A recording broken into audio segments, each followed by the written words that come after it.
namakan dengan Rocil atau sering disingkat dengan Rocil dengan model STEAM. Yang kedua akan disampaikan sharing tentang bagaimana penggunaan daripada platform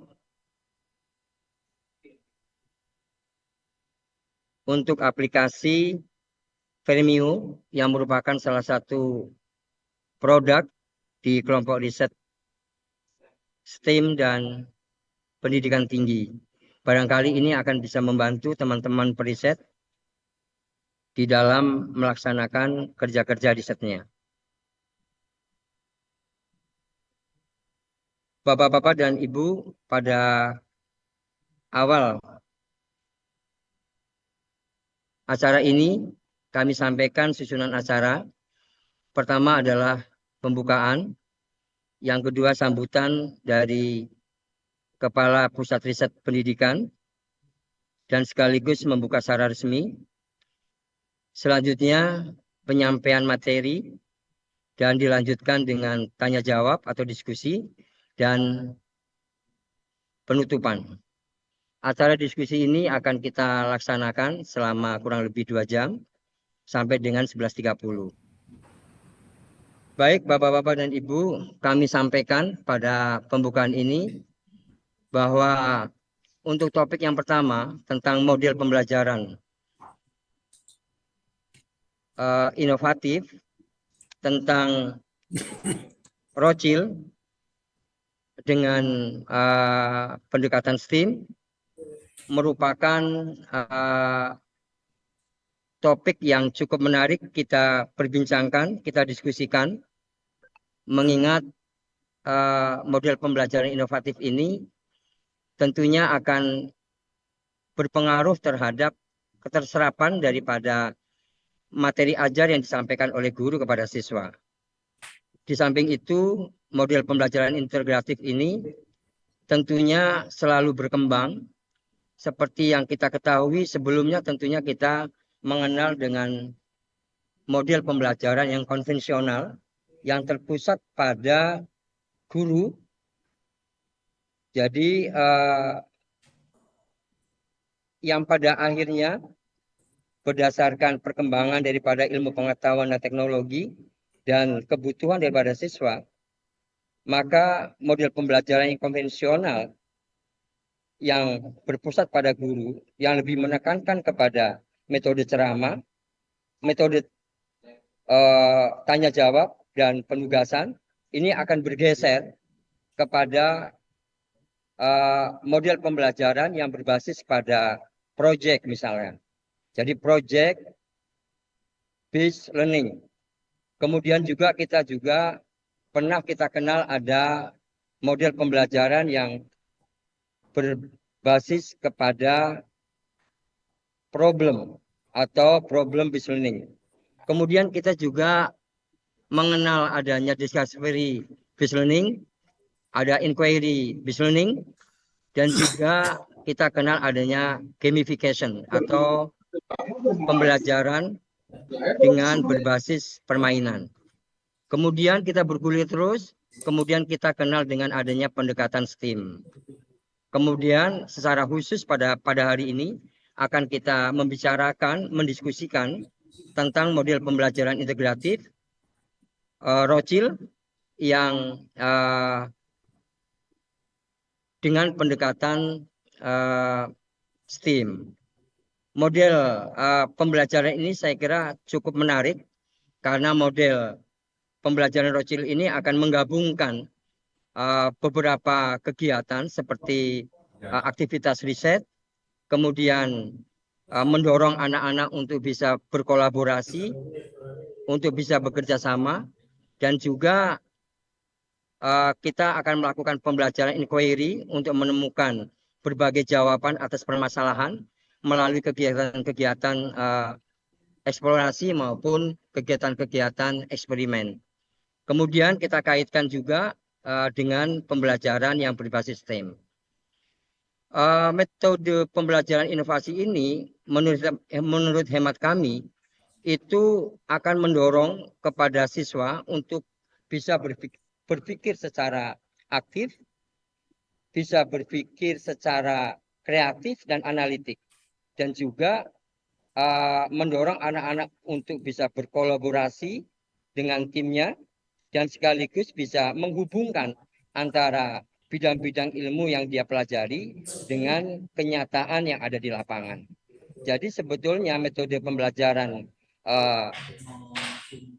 research oriented corporation inquiry learning ini bisa memberikan jawaban kepada kita bahwa anak-anak itu bisa belajar secara aktif. Saya kira itu. Harapannya tentunya bahwa anak-anak atau siswa memiliki kemampuan yang menyeluruh dan komprehensif. Baik Bapak-Bapak dan Ibu, kemudian yang kedua nanti akan disampaikan tentang sharing penggunaan aplikasi Vermio yang merupakan bentuk aplikasi yang akan bisa membantu kepada para periset untuk kerja-kerja risetnya. Ini nanti akan disampaikan oleh Mas Soeharto sebagai motor di dalam pembuatan aplikasi ini yang merupakan salah satu produk daripada kelompok riset STEAM dan pendidikan tinggi.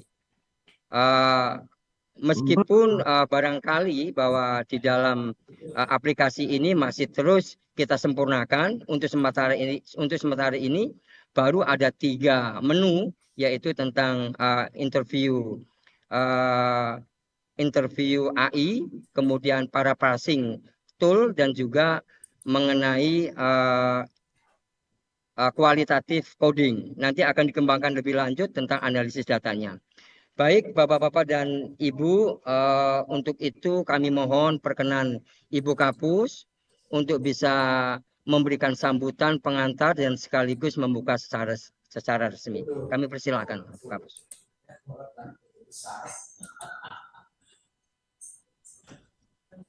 Terima kasih Pak Suprapto sebagai moderator kita. Mohon maaf ini internet saya nggak stabil ya. Ya. Apakah terdengar jelas Pak Prapto? Terdengar jelas Bu Kapus. Ya. Kami persilakan. Terdengar Jelas ya? Bu. Baik. Assalamualaikum warahmatullahi wabarakatuh. Waalaikumsalam Ya, warahmatullahi selamat wabarakatuh. pagi Bapak Ibu yang saya hormati.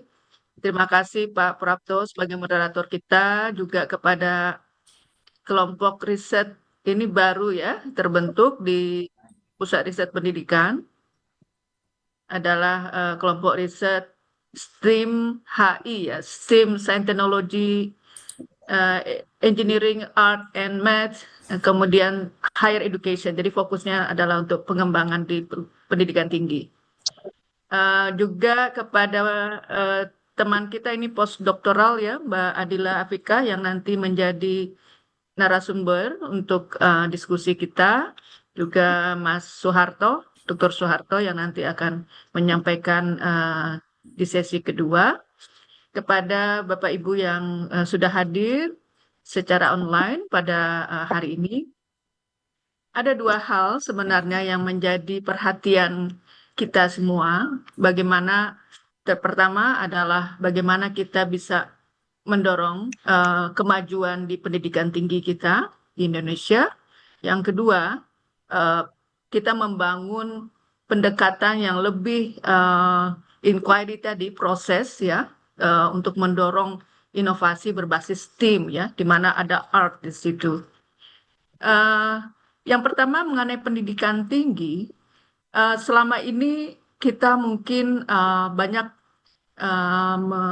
fokus ya, terutama riset-riset pendidikan ini adalah untuk mengembangkan berbagai model, strategi, ya, kebijakan begitu di pendidikan dasar menengah dan juga pendidikan anak usia dini.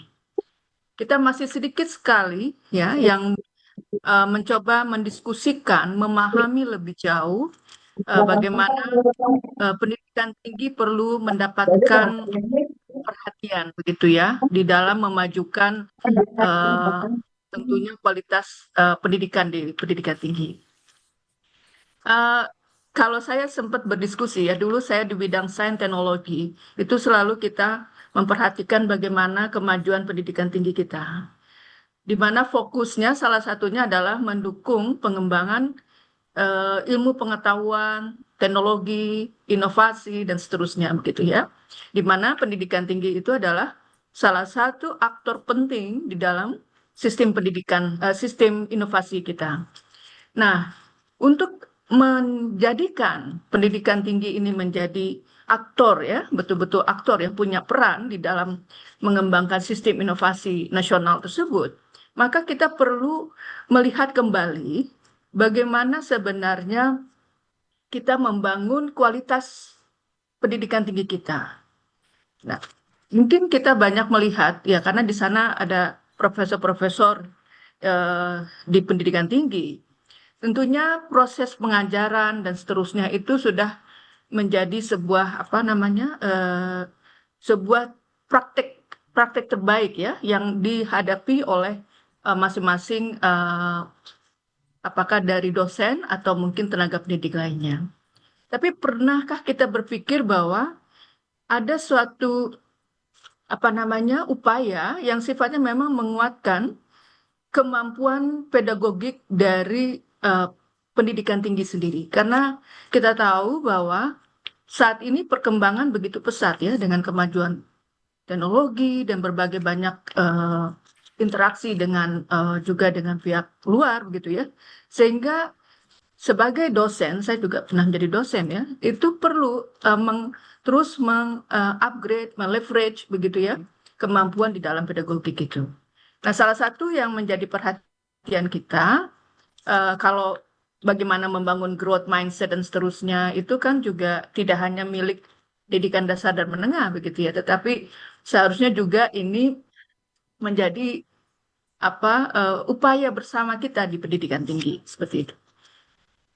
Untuk itu salah satu yang diajukan mengenai STEM misalnya, di mana kita ada di situ art ya, yang membedakan kita pendekatan selama ini mungkin lebih banyak bicara tentang knowledge, science, technology, engineering, maths, tetapi kita mulai masuk ke proses driven, di mana art itu memberikan penguatan di dalam proses inovasi berbasis apa namanya science teknologi tersebut.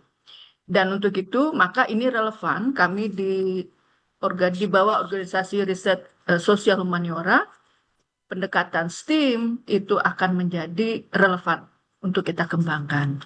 Jadi saya menyambut baik tentunya kelompok riset STEAM HI ini membawa isu ini di dalam diskusi pertama kita ini ya, yang pada tahun 2026 mengangkat tentang apa namanya pentingnya kita mengembangkan integratif ya, STEAM integratif tersebut. Baik, saya tidak berpanjang lebar. Mudah-mudahan diskusi kita ini nanti produktif, bermanfaat, dan bisa menjadi langkah berikutnya. Mungkin kita bisa berkolaborasi di dalam mendukung pendidikan resmi sharing session kita hari ini. Wabillahi taufiq walhidayah. Wassalamualaikum warahmatullahi wabarakatuh. Terima kasih. Waalaikumsalam warahmatullahi wabarakatuh.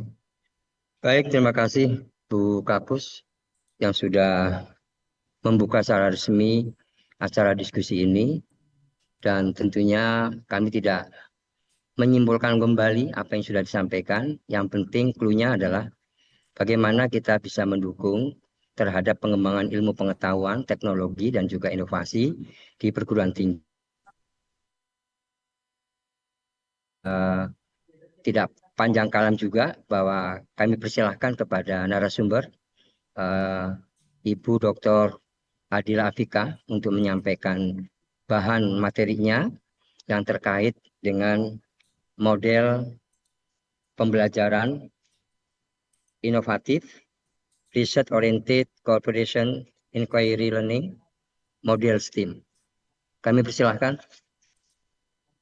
Baik, terima kasih Pak Suprapto atas kesempatannya. Assalamualaikum warahmatullahi wabarakatuh. Selamat pagi, Bapak, Ibu, dari Pusat Riset Pendidikan, kemudian IPSH, Organisasi Riset Ilmu Pengetahuan dan Sosial Humaniora. Yang terhormat Ibu Trina Fizanti selaku Kepala Pusat Riset Pendidikan.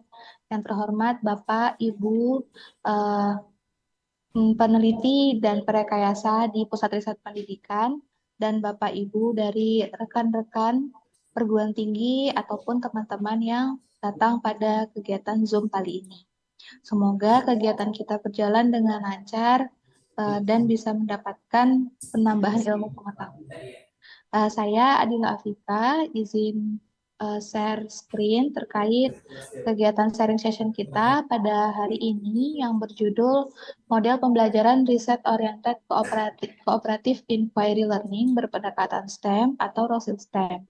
Saya Adila, mahasiswa postdoktoral di bawah bimbingan Mas Soeharto PhD. Baiklah, di sini saya ingin menjelaskan sedikit tentang kompleksitas dari pengembangan integrasi model yang telah berhasil dikembangkan tahun 2025 ini, yaitu ini berangkat dari perguruan tinggi, permasalahan di perguruan tinggi, terutama di mata kuliah pembelajaran kimia polimer. Nah, pada mata kuliah kimia polimer di perguruan tinggi itu merupakan mata kuliah pilihan, bukan mata kuliah wajib, yang mana pada mata kuliah pilihan tersebut hanya bersifat teori yang 2 SKS dan tidak ada kegiatan praktik lapangan ataupun kegiatan di laboratorium. Nah, padahal materi kimia polimer ini sangat erat kaitannya dengan SDGs, ya, Sustainable Development Goals untuk environmental dan education juga. Nah, namun tidak melibatkan pengalaman belajar yang langsung bagi mahasiswa. Nah, selanjutnya kita melihat juga di lapangan bahwasanya kemampuan mahasiswa dalam pembelajaran tersebut eh, belum muncul dengan maksimal tentang kemampuan berpikir kritisnya dan komunikasinya karena tidak terfasilitasi dengan baik dalam pembelajaran. Nah, selanjutnya selain dari kemampuan kognitif dan psikomotor, juga kita lihat afektifnya, yaitu sikap peduli lingkungan mahasiswa yang belum dapat ditentukan karena proses pembelajarannya masih belum meningkatkan kesadaran lingkungan. Selanjutnya, pada pembelajaran karena menggunakan hanya 2 SKS, kemudian pemberian teori yang bersifat hafalan, mahasiswa cenderung diajarkan dengan teacher center atau menggunakan metode ceramah dan pembelajaran satu arah. Selanjutnya, belum diterapkan model pembelajaran yang inovatif di perguruan tinggi yang mengintegrasikan prinsip-prinsip inquiry, kooperatif maupun berbasis penelitian. Nah, karena di sini kita risetnya di mahasiswa perguruan tinggi yang notabene sudah mengenal beberapa semester terkait pembelajaran di laboratorium maupun teknis di lapangan, maka kita berasumsi bahwasannya mahasiswa bisa menggunakan atau belajar dengan riset oriented. Nah, selanjutnya muncullah solusi dengan judul model pembelajaran berbasis riset oriented cooperative inquiry learning berpendekatan STEM.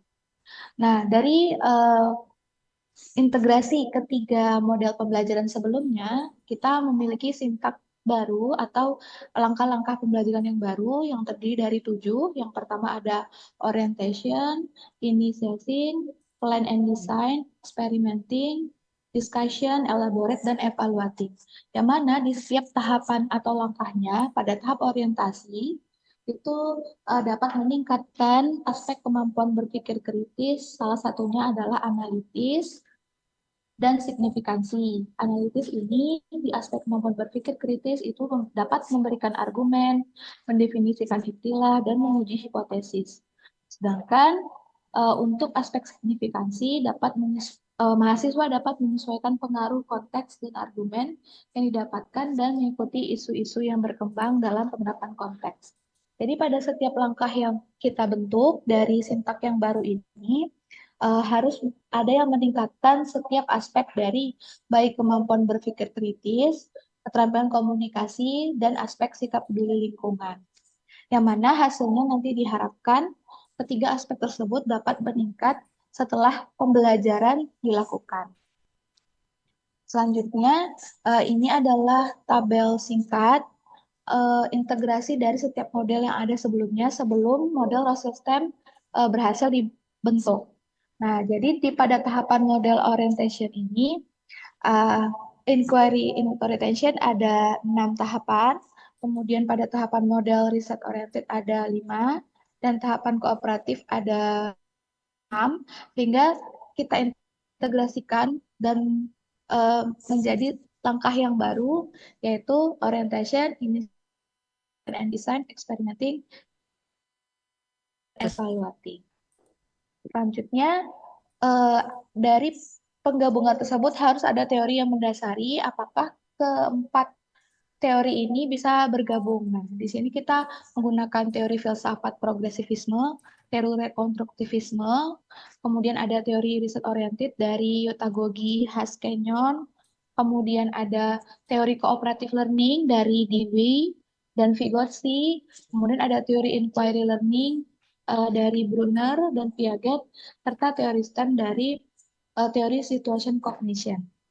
Nah, jadi berdasarkan teori yang mendasari, maka kita bisa mengintegrasikan ketiga model yang ada dengan memperhatikan dampak instruksionalnya, yaitu tadi kemampuan berpikir kritis, keterampilan komunikasi, dan sikap peduli lingkungan.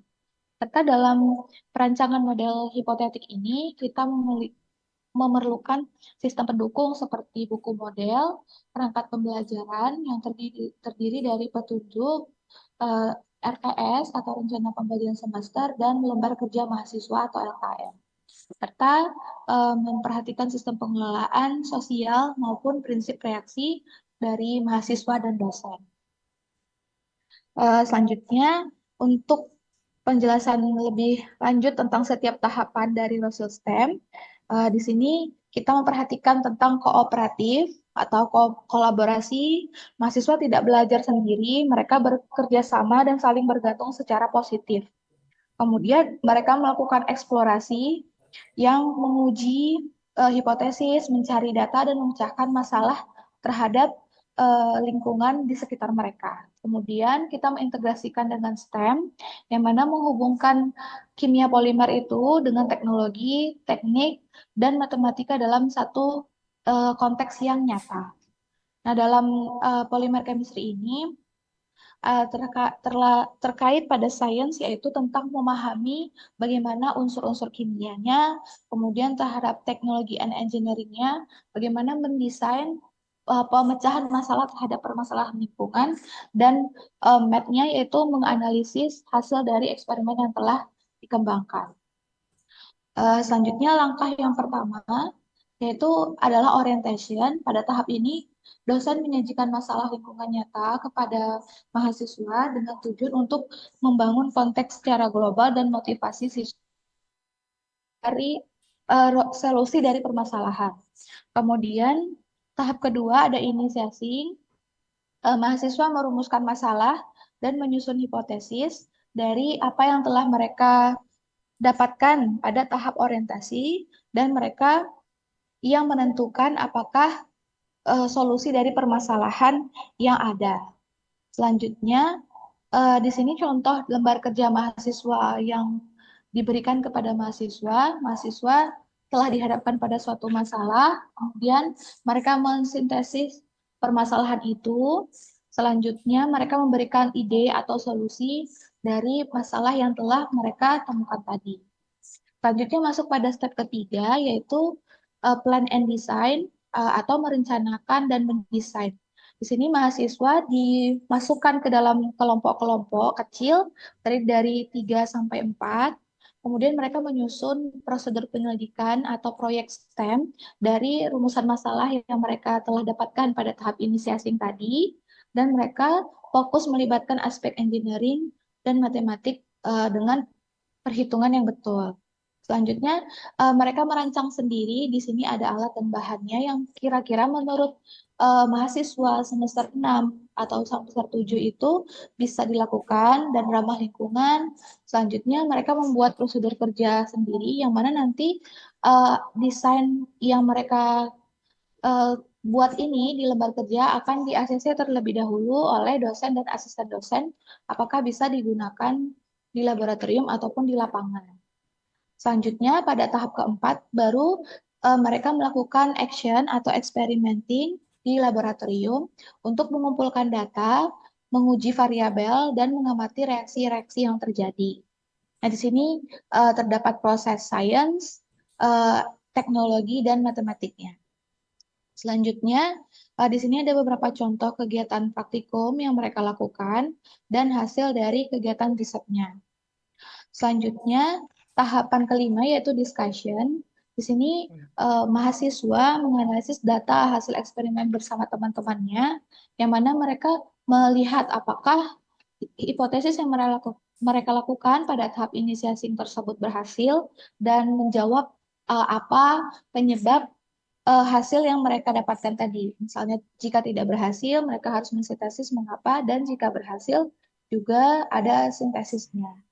Lalu dalam tahapan discussion ini terbentuklah social system interaktif antara sesama anggota tim maupun dari dosen dan mahasiswa. Berikut salah satu contoh kegiatan dari discussion. Selanjutnya tahapan keenam yaitu ada elaborate, yaitu menjelaskan di mana di sini mahasiswa diminta untuk mempresentasikan hasil temuan dengan melatih komunikasi lisan yang berbentuk argumen dan bukti. Jadi mahasiswa menjelaskan hasil penelitian atau praktikum mereka di kelas kepada teman-teman yang tidak melakukan penelitian tersebut. Jadi penelitiannya dirancang dengan tema-tema yang berbeda, yang mana setiap perwakilan akan menjelaskan kepada teman-temannya apa yang dihasilkan oleh kelompok mereka, dan nanti akan ada feedback dari kelompok yang tidak melakukan penelitian tersebut. Nah, selanjutnya tahap ketujuh ada evaluating atau evaluasi. Mahasiswa dan dosen secara bersama-sama diminta untuk mengevaluasi proses belajar yang telah mereka lakukan dan dampaknya terhadap sikap mereka dengan lingkungan. Nah, kegiatan ini, elaborate dan reflection ini dilakukan melalui Zoom meeting secara bersama-sama di ruangan kelas yang terbagi menjadi beberapa kelompok karena dibutuhkan penilaian keterampilan komunikasi baik lisan maupun tulisan oleh mahasiswa. Uh,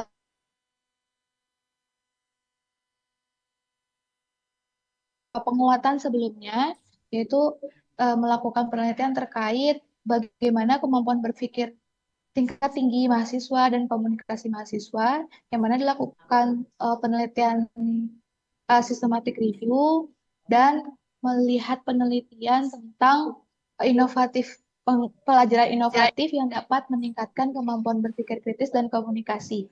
Nah, sedikit ingin saya lihatkan di sini.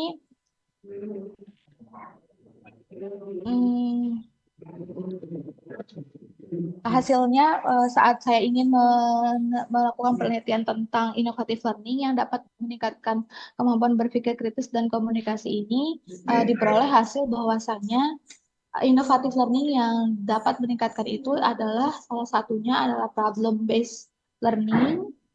Nah, kemudian di sini alasan saya untuk dapat mengintegrasikan salah satu model yaitu problem based learning dan inquiry learning tadi. Selanjutnya pada artikel berikutnya itu yang berjudul Implementation of Research-Oriented Collaborative Inquiry Learning Model in Science Learning, a Relation Between Critical Thinking Skill and Communication Skill. Nah, ini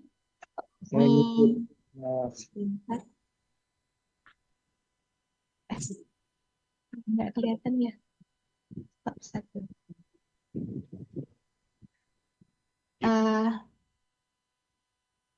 Nah, di sini tujuannya itu untuk melihat apakah implementasi model pembelajaran ini bisa meningkatkan kemampuan berpikir kritis dan komunikasi siswa. Namun pada artikel ini kita melakukannya di sekolah dasar dan terlihat bahwasannya jika model ini diimplementasikan di yang bukan mahasiswa, artinya masih SMP, SMA, itu belum memiliki hasil yang signifikan karena mereka memang masih belum mempunyai basic research oriented eh, dan belum bisa berkolaborasi dengan maksimal begitu, sehingga tepat implementasi model ini dilakukan di perguruan tinggi negeri. Nah, jadi dengan tahapan yang telah dilakukan ini eh, diambil kesimpulan bahwasanya penelitian ini sebaiknya memang dilakukan implementasi model pembelajaran ini sebaiknya dilakukan di perguruan.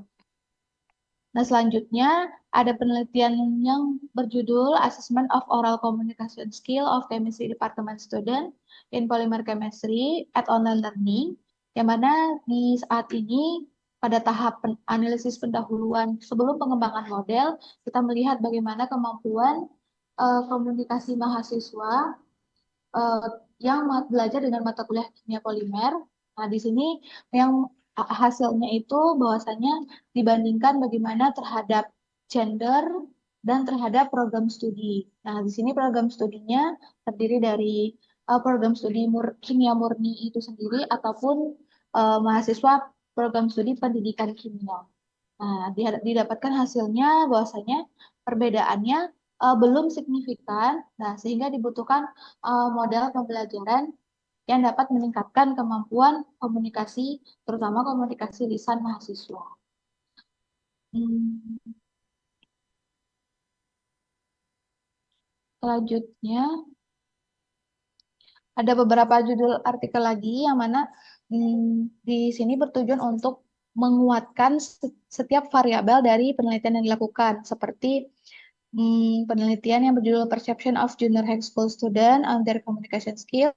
Nah, ini juga si siswa eh, terhadap kemampuan komunikasi mereka dengan apa yang telah kita atau peneliti ukur. Oke, penelitian ini dilakukan untuk menguatkan alasan penelitian.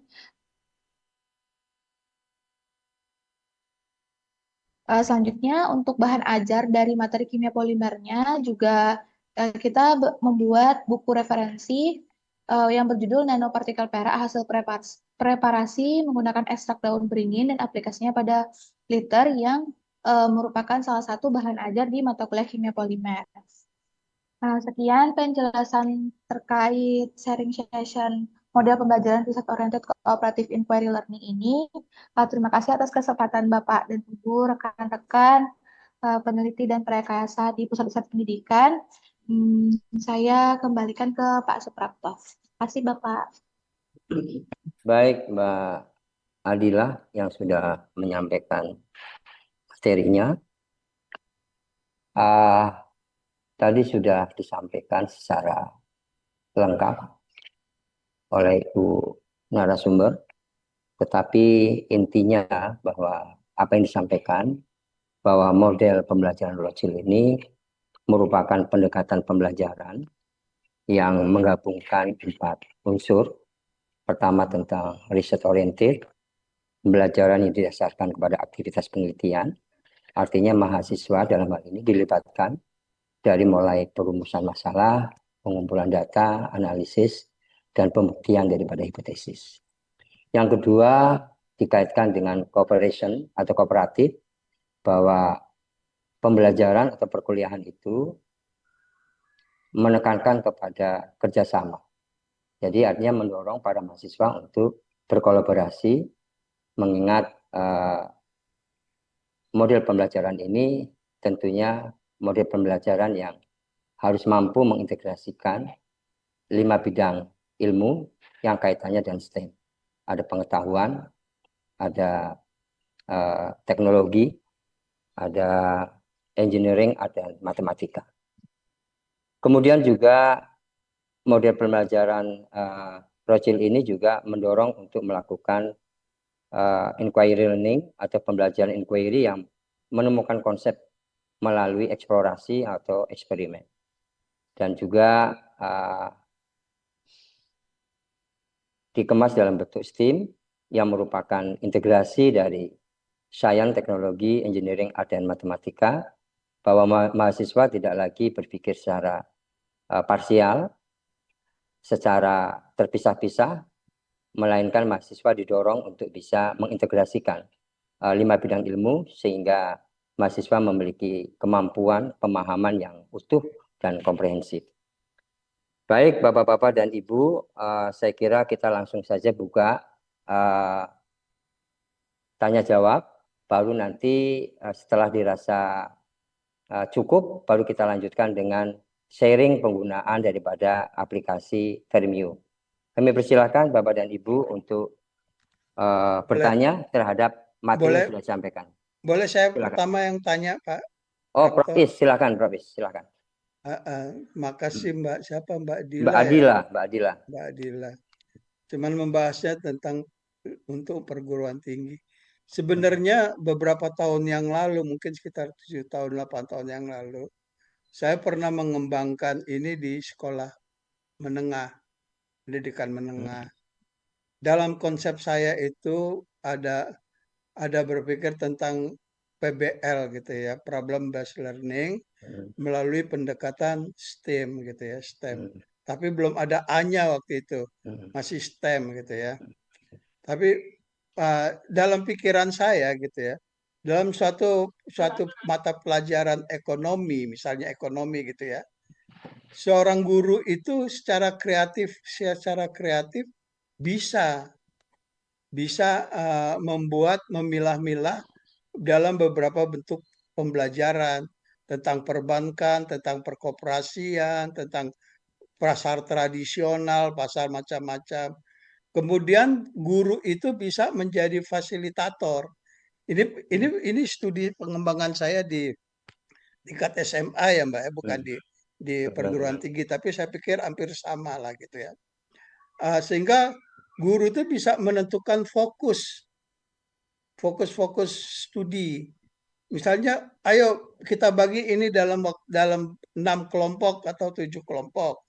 Satu kelompok coba kamu pelajari tentang perkoperasian di pasar tradisional.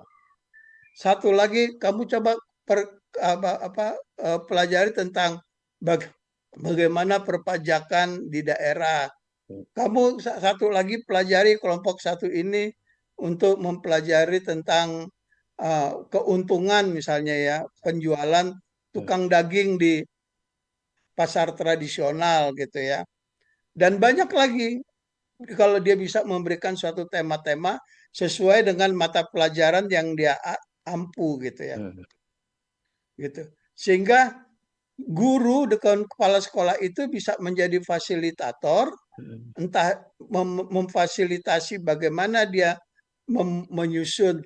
membantu menyusun sistematika, bagaimana dia membantu suatu bentuk instrumentasi, kemudian bagaimana dia nanti berbicara menjadi semacam wawancara gitu kepada dinas sosial, dinas koperasi, dinas apa gitu. Tapi difasilitasi oleh guru sehingga mereka itu belajar gitu. Mereka belajar bersama-sama dan mencari.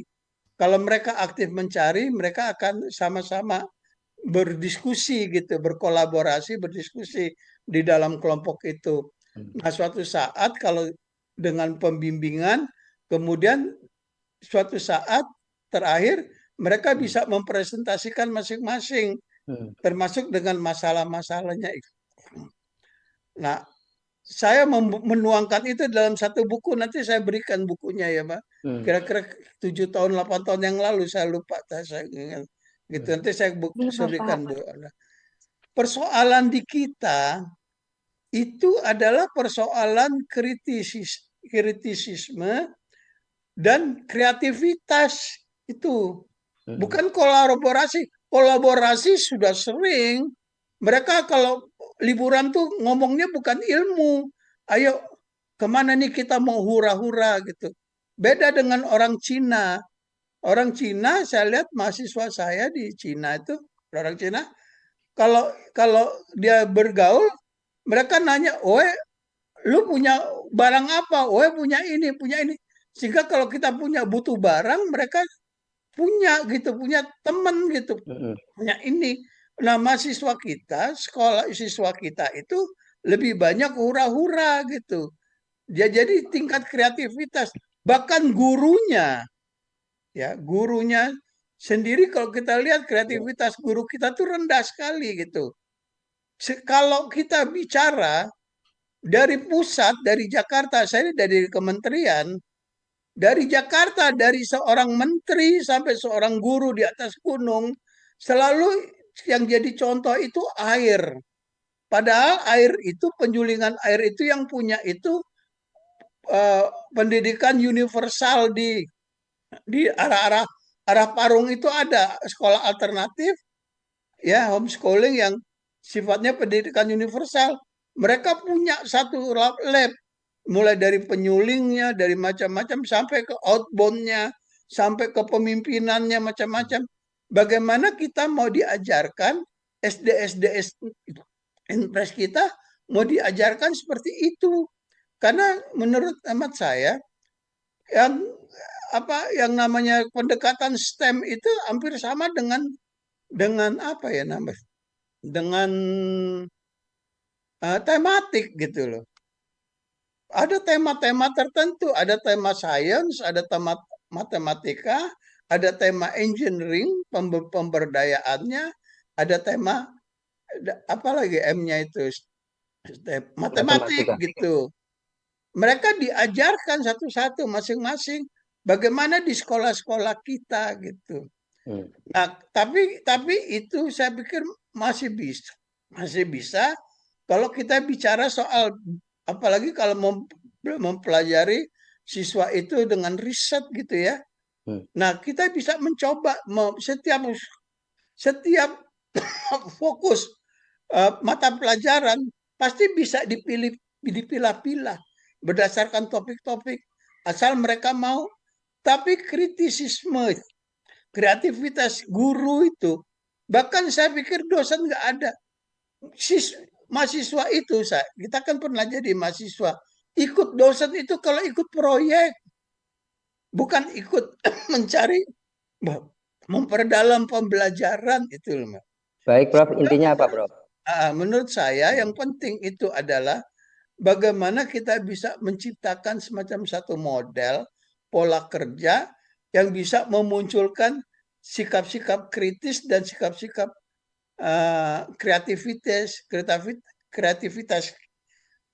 siswa dan guru, Ya, dan itu bisa dibuat sebagai suatu landasan untuk berkolaborasi. Nah, kalau sudah itu dimunculkan, barulah kita bisa mengkomunikasikan hasil gagasan-gagasan kita. Kalau enggak, hura-hura, Mbak. Sama aja, diajak KKN ke lapangan pun lebih banyak hura-hura, bahkan pacaran gitu loh. Nah, itu yang menjadi satu tantangan kita. Jadi kalau kita mengadopsi dengan PBL atau dengan cara-cara lama dari negara-negara barat itu, tanpa diimbangin dengan suatu pola yang kita harus ini kan di kampus, itu percuma, saya bilang nggak ada gunanya gitu. Karena kreativitas itu kok akhirnya munculnya individu, bukan muncul secara kolektif. Itu aja, Mbak, itu. Nanti saya berikan bukunya, Mbak, gimana caranya, bagaimana saya mencoba mengembangkan itu, tetapi ya sampai sekarang sia-sia. Dari kementerian sendiri juga nggak pernah dapat itu, kecuali mereka bikin proyek-proyek sendiri. Itu aja, Mbak. Terima kasih, Mbak. Baik, terima kasih Prof. Is. Pertanyaan tadi tentang bagaimana cara mencetak mahasiswa yang kritis dan juga kreatif. Nanti akan dijawab oleh narasumber. Untuk selanjutnya kalau nggak salah tadi ada Mas Salman ya. Pak Ibnu Salman, monggo. Pak Salman silakan. Oh, siap. Terima kasih, Ya. Pak Prof. Ya. Saya tadi masih agak penasaran sebenarnya dengan mind map yang dibuat oleh Mbak Adila itu, Mbak Afika. Karena ketika kita ingin mengkontekstualkan suatu materi, contohnya materi di keagamaan, apakah memungkinkan STEM ini? Karena kan ini konteksnya kan STEM kan sains, teknologi, dan yang lain-lain lah, matematik gitu. Yang pertanyaan saya itu untuk konteks materi agama memungkinkan tidak? Itu pertama. Kedua, bagaimana istilahnya memberikan improvement terkait dengan agar gurunya itu update tentang ini gitu loh. Karena kan tidak semua guru mengerti gitu. Sementara itu aja dulu. Oke, terima kasih Mas Salma. Barangkali yang lain? Silakan.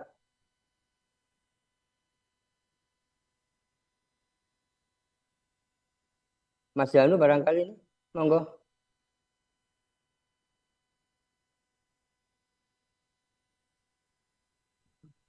Mohon maaf Pak, nyimak dulu sedang batuk.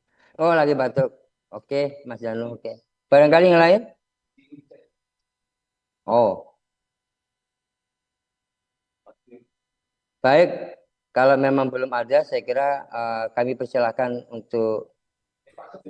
Dion tuh sudah ada, Prof. Iya, kita baca kan? Iya, saya kira. Iya, artinya baik. Saya kira ada dua pertanyaan yang langsung.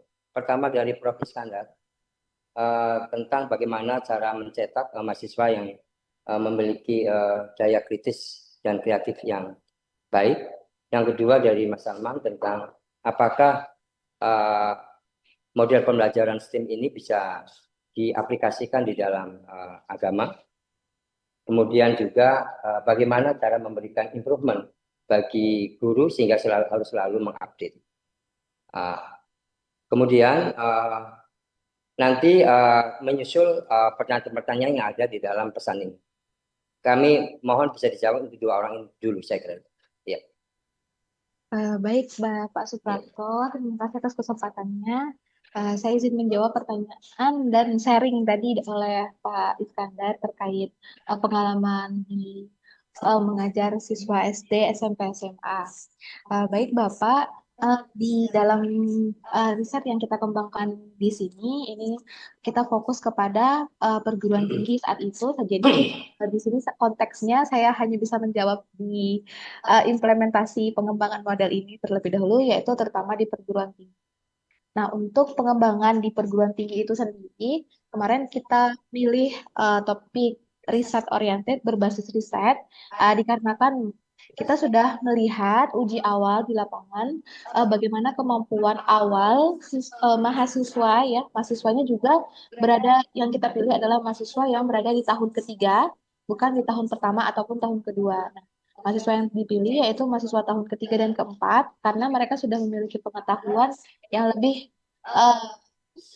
dalam ya, lebih tinggi terkait bagaimana cara menyelesaikan permasalahan di daerah sekitar mereka. Karena di sini kita permasalahan yang diambil itu base lingkungan sekitar. Nah, seperti yang Bapak sampaikan tadi, misalnya pada bagian ekonomi ya tadi, kemudian ada tentang perbankan juga. Nah, sebenarnya itu kita bisa melakukan pengembangan juga di bagian ekonomi, tetapi mungkin untuk integrasi sains, teknologi, engineering, dan matematiknya tidak bisa atau tidak sedalam jika penerapan ini pada bidang pengetahuan matematika atau FMIPA begitu. Jadi misalnya pada perbankan atau ekonomi tadi, itu kita bisa mengolah atau melakukan pengujian numerik, kemudian statistik terlebih dahulu, ya, yang dimana itu termasuk langkah sains.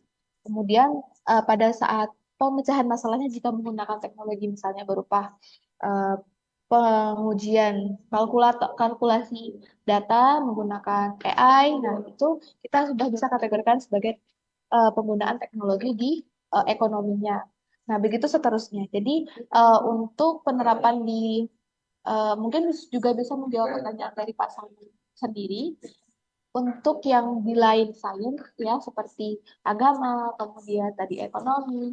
Nah, untuk pengembangan model pembelajaran ini masih bisa kita kaitkan apabila pengolahan data atau hipotesis yang didapatkan mahasiswa saat melakukan konversi terhadap lingkungan masing-masing itu memiliki penyajian data, kemudian pengolahan dan teknologi, nah itu masih bisa menggunakan model pembelajaran ini.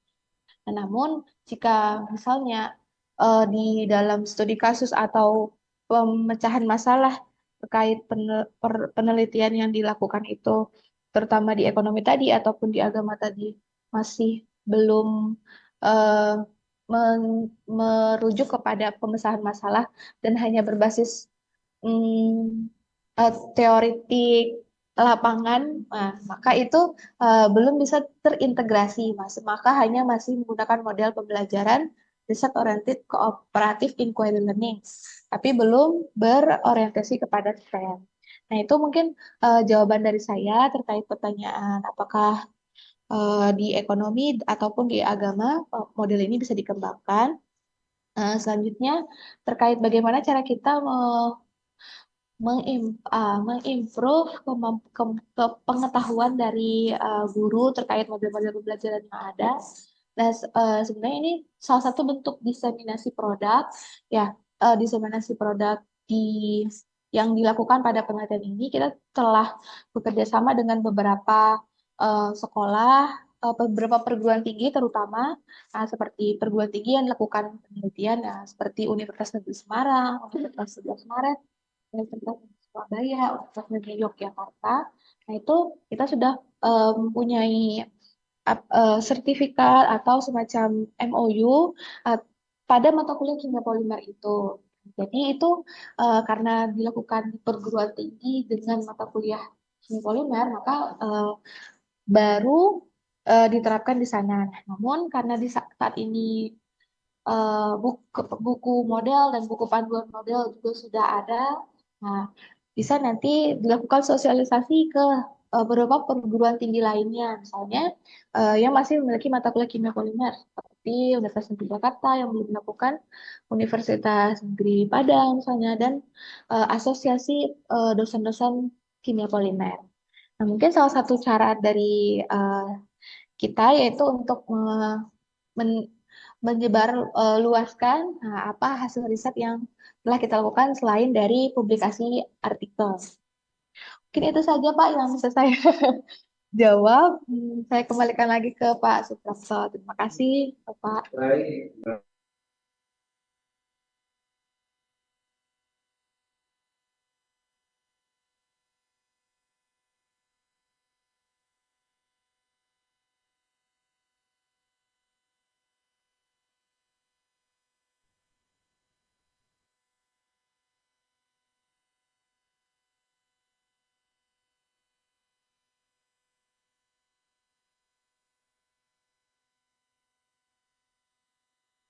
Pak Prapto masih di mute.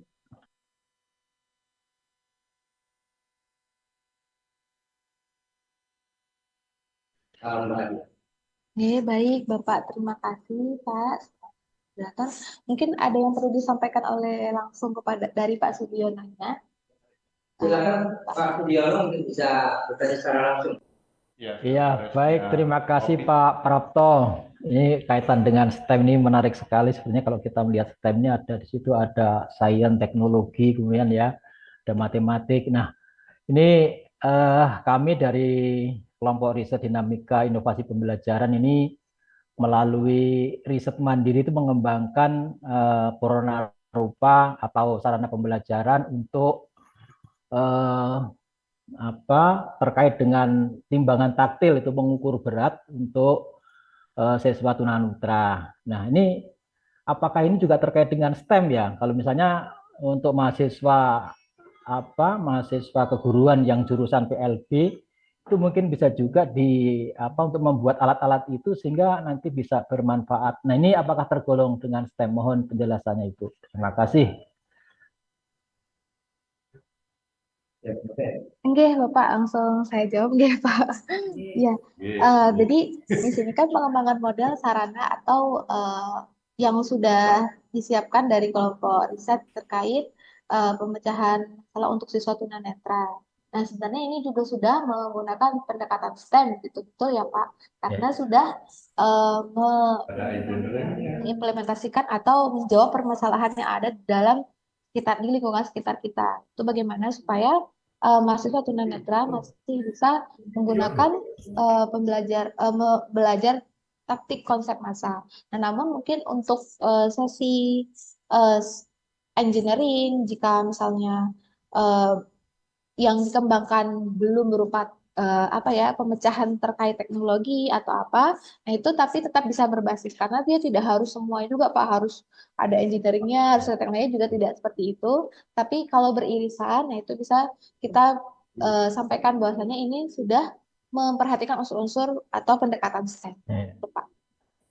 Ya, kalau sudah masuk itu nanti mungkin ke depan bisa minta penguatan dari teman-teman kelompok riset STEM ini supaya alat itu supaya lebih bermanfaat dan bisa lebih baik lagi gitu mungkin. Oke, iya siap, bisa Bapak untuk Iya, kolaborasi bersama apalagi ada kelompok Mas riset Sarto di kita. situ kan ahlinya nanti supaya alat itu Ya, akan makin baik. Oke, tentu terima saja kasih. Pak. Oke. Terima kasih Pak. Baik, terima kasih Pak Sudiono. Ini ada Bu Adila, ada pertanyaan dari Rindu Alri, dosen dari Institut Teknologi Dirgantara Adi Sucipto Yogyakarta, menanyakan apakah model pembelajaran STEAM ketika mau membuat materi kontekstual harus memuat semua unsur sains, teknologi, engineering, art, dan matematika. Karena saya mengajar matematika untuk mahasiswa teknik dan sangat tertarik untuk menggunakan STEAM. Tetapi sering terhambat dengan apakah harus ada semua unsur tersebut, bagaimana jika hanya engineering dan matematika saja? Apakah juga sudah dianggap kategori pembelajaran STEAM? Kami persilakan. Oke, baik. Terima kasih pertanyaannya, Ibu. Nah, ini tadi sudah menjawab juga sedikit, nggih. Berdasarkan teori situasi cognition ya, dari yang saya pelajari di teori STEM ini, pendekatan STEM, nah itu sesungguhnya tidak seperti yang disampaikan harus ada setiap konteksnya itu sains, teknologinya, engineeringnya, matematiknya, ataupun artnya gitu. Misalnya dalam suatu proses pembelajaran, pada tahapan pertama atau pengenalan awal, misalnya ada 10 kali pertemuan.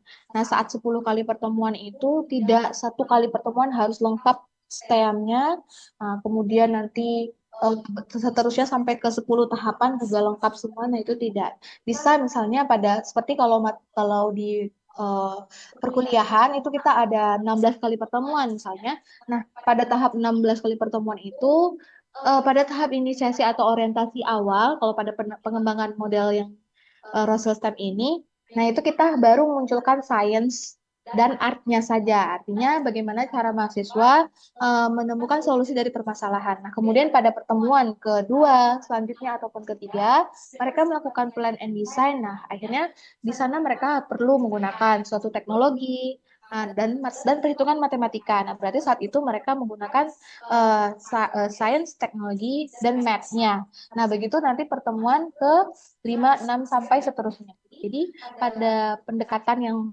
STEM yang saya pelajari berdasarkan teori situation cognition ini, tidak harus dalam satu kesatuan yang penuh di suatu pembelajaran, tapi bisa dalam beberapa part yang mana nanti tergabung di akhir menggunakan semuanya, sains, teknologi, engineering, dan art dan matematik.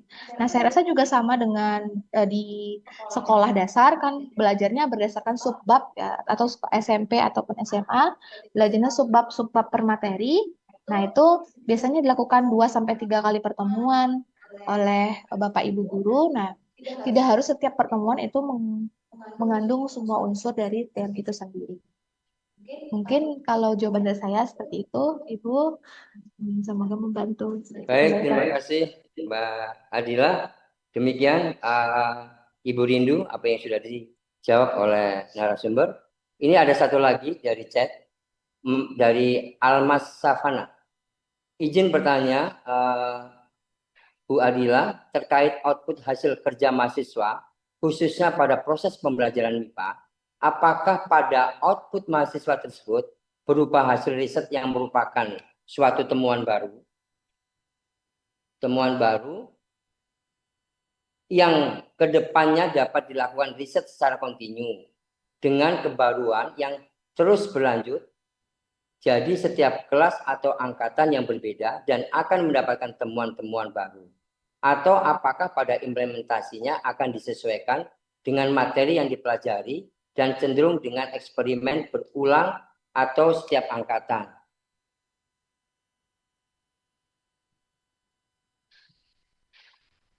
Nantinya sama dengan eksperimen. Atau Mbak Almas langsung saja bertanya ya, karena ini pertanyaan terlalu panjang sehingga narasumber sulit untuk menangkapnya. Silakan, Ibu Almas. Baik, Nah, Bapak ini silakan. izin bertanya terkait dengan proses pembelajaran berbasis riset ini, apakah terutama di pembelajaran MIPA, apakah ketika proses pembelajarannya kan diorientasikan terhadap proses penelitian atau riset ya, dari hasil penelitian atau riset yang ada dari masalah misal di lingkungan seperti misal kasusnya mikroplastik atau apa gitu ya. Di situ apakah nantinya secara continue menemukan ini ada temuan baru dari penelitian ini sebagai temuan ini, maka nantinya setelah ada temuan baru itu diteliti lebih lanjut oleh kelas lainnya untuk mendapatkan temuan-temuan baru lainnya, atau apakah disesuaikan dengan materi yang diajarkan sehingga eksperimennya cenderung akan sama setiap kelasnya itu pada mata kuliah tersebut seperti itu. Ya, terima kasih, Mbak. Ya, terima kasih Ibu. Jadi kalau untuk ini bagus sekali ya kontekstual terhadap implementasi dari model. Nah, kalau saat kita melakukan penelitian sekitar 2 tahun, nah itu karena tujuan kita adalah inisiasi permasalahan dari apa yang mahasiswa temukan terkait judul atau topik kimia polimernya. Nah, maka berbeda ya tiap kelas karena kita ada beberapa kelas, ada 3 kelas. Jadi misalnya judul di kimia polimer nih sepertinya mahasiswa MIPA jadi paham ya. Nah, kimia polimernya mikroselulosa di judul topik mata kuliah. Kemudian ada nanopartikel, kemudian ada identifikasi senyawa koloid misalnya. Nah, jadi di dalam 3 judul itu, nah mahasiswa diminta untuk mengeksplor apa saja permasalahan lingkungan yang mereka bisa jawab menggunakan tema itu. Nah, misalnya tadi nanoselulosa apa ya, kemudian nanti mereka berdiskusi yang mana mereka juga merancang sendiri kegiatan praktikum ataupun alas dan bahan yang akan mereka lakukan. Nah, jadi biasanya yang kita temukan pada satu angkatan itu berbeda solusi. Kan juga berbeda mereka itu langkah penyelesaian masalahnya. Nah, cuman di sini karena terbatas dengan laboratorium yang dimiliki oleh perguruan tinggi juga, maka di sini tugas dosen dan asisten laboratorium itu untuk mengkerucutkan alat dan bahan karena mereka punya ide yang pemecahan masalah yang cukup menarik, bagus, tapi tidak bisa kita lakukan dalam waktu yang cepat, misalnya cuma 5 sampai 6 kali pertemuan belum bisa, maka kita downgrade untuk merubah prosedur kerjanya. Nah, jadi kalau untuk secara kontinu, mungkin itu masih bisa kita kontinukan temanya saja, tapi untuk penyelesaian masalah terkait yang mereka temukan di lapangan, nah itu nanti sesuai dengan mahasiswanya. Nah, itu adalah landasan dari model riset oriented tadi. Nah, jadi mereka melihat permasalahan di lingkungan dan menjawab solusinya, tapi tetap dalam satuan topik yang sama. Misalnya tadi nanopartikel ataupun mikroselulosa. Begitu. Hitung deh, Ibu Alma. Demikian Mbak Almas ya, mudah-mudahan bisa menjawab apa yang ditanyakan. Barangkali ada yang lain sebelum kita lanjutkan sharing penggunaan daripada Pak Prapto, Pak Prapto, ya silakan. Silakan, monggo langsung saja. Pak Prapto, Ya. mana? Mana? Enggak ini ya.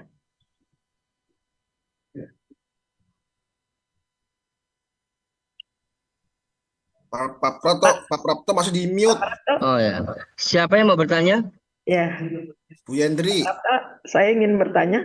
Oh, Bu Iyo, silakan, silakan. Ya, terima kasih. Mbak Adila, ini memang sesuatu yang bagus sekali ya, pendekatan yang mengintegrasikan penelitian dan STEM ini. Cuman saya ini ingat 10 tahun yang lalu barangkali ya, ketika berbicara STEM ini saya pernah melakukan penelitian ke suatu sekolah yang ada di Depok, yaitu Tekno Natura. Nah, jadi sekolah itu adalah sekolah SMA, ya, sekolah SMA, sekolah yang bebas sekali tanpa ada ruangan kelas. Guru juga dipanggilnya kakak sebagai mentor gitu kan ya, tidak lagi ibu, tidak formal pokoknya ya. Ini di sana sudah mempraktekkan pembelajaran STEM ini yang berbasis pada kooperatif, kemudian kepada inquiry, problem solving, proyek dan lain sebagainya, yaitu pembelajaran dalam satu pembelajaran. Jadi melaksanakan berbagai pendekatan, jadi diintegrasikan. Ini saya melihat memang sangat efektif sekali sekolah tersebut, sehingga menghasilkan luaran dari lulusannya itu sangat bagus kompetensinya. Bahkan mereka sudah bisa meraih juara-juara di luar negeri. Setiap mereka mengadakan kompetisi itu selalu menjadi juara. Itu kurang lebih 10 tahun yang lalu ya, kita juga sudah pernah menghadirkan ke Kementerian Agama karena itu adalah di bawah naungan Kementerian Agama. Jadi kalau ini dikembangkan tidak hanya di perguruan tinggi, Mbak, tetapi untuk seluruh sekolah ya, termasuk ya di berbagai jenjang, di berbagai jenjang. Ternyata kan di Tekno Natura, bahkan mungkin di sekolah-sekolah lain itu ada beberapa sekolah yang kita teliti pada saat itu memang sangat efektif sekali. Dan mereka ini lebih berorientasi memang kepada robotika. Jadi menghasilkan robot-robot yang disenangi oleh orang anak-anak begitu ya. Dan ini juga mendapatkan apresiasi dari Amerika waktu itu. Kemudian dari Australia, anak-anak itu hasilnya ini.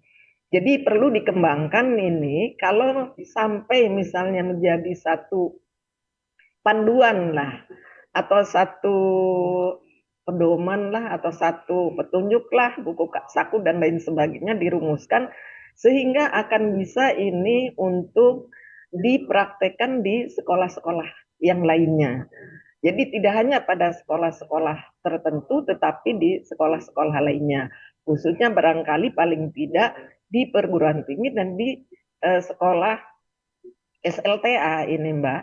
Jadi bisa dilanjutkan karena berbasis STEM ini cuma barangkali ya dulu itu masih sangat terbatas ya. Kalau sekarang kan sudah sangat masif sekali kita yang namanya STEM, kemudian pendekatan-pendekatan teknologi dan lain sebagainya, matematis, ini sudah sangat masif sekali. Untuk itu perlu kita yaitu kembangkan dengan lebih lebih luas lagi gitu kepada berbagai sekolah-sekolah negeri maupun swasta. Barangkali itu Mbak Dila ya, saya hanya memberikan apresiasi aja. Ini suatu model pembelajaran yang sangat bagus supaya dikembangkan lebih lanjut. Makasih Pak Prapto, makasih. Baik, Bu Iyo, terima kasih masukannya. Saya kira ini menjadi hal yang memang perlu kita mendapat perhatian ke depan, saya kira itu aja. Barangkali yang lain ada yang mau bertanya? Ya, Mas Rapto. Saya Pak. Yang lain? Pak Abi. Saya Pak Bu Yendri. Bu Yendri, oke, pakai ya, oke. Baik. Ya. Assalamualaikum warahmatullahi wabarakatuh. Terima kasih kepada Bu Dila ya dari sebagai narasumber pada pagi ini. Menarik sekali penyajiannya ya. Sebenarnya kan sudah lama ya masalah STEM ini dibahas gitu sebetulnya. Dan itu juga seperti Bu Iyo katakan tadi, di persekolahan sebetulnya sudah ada banyak juga yang melaksanakan ini gitu. Dan panduannya sebetulnya dari kementerian itu sudah ada.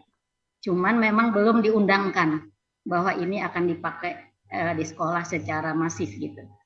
Nah, yang saya tanyakan, kalau kayak di persekolahan itu kan kurikulumnya memungkinkan ya. Jadi misalnya seperti tadi kan disampaikan itu berbasis permasalahan yang ada di lingkungan anak-anak. Dan dulu itu digunakan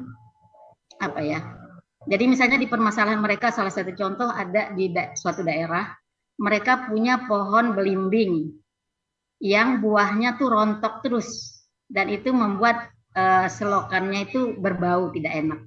Akhirnya dari situ mereka terpikir kita membuat penelitian bagaimana pemanfaatannya.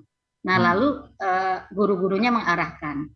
Nah, di persekolahan itu agak mudah dilakukan karena ada, ya maksudnya secara kurikulum masih memungkinkan guru berkolaborasi antara guru IPA, guru matematika, guru bahasa Inggris lah untuk artnya ya. Kemudian juga guru teknologinya mungkin bisa juga gitu.